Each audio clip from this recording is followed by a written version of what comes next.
今天分享一道花生米特别好吃的做法。先把坏米和不新鲜的挑出来，开水把花生米下锅，大火煮30秒。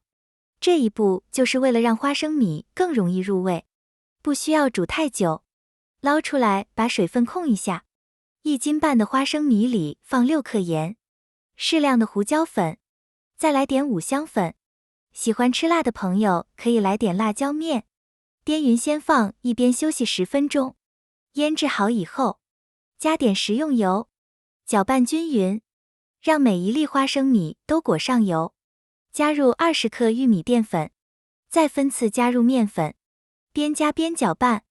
加面粉没有固定的量，直到每一粒花生都裹上面粉就可以。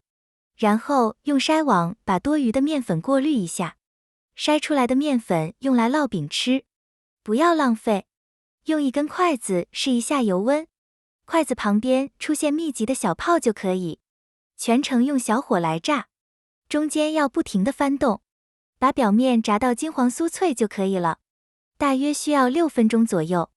出锅把油控一下，盘子底部可以铺一层吸油纸，油炸版的五香花生米就做好了。个人感觉比水煮的五香花生要好吃，口感特别香脆。喜欢的朋友可以先收藏起来。谢谢大家。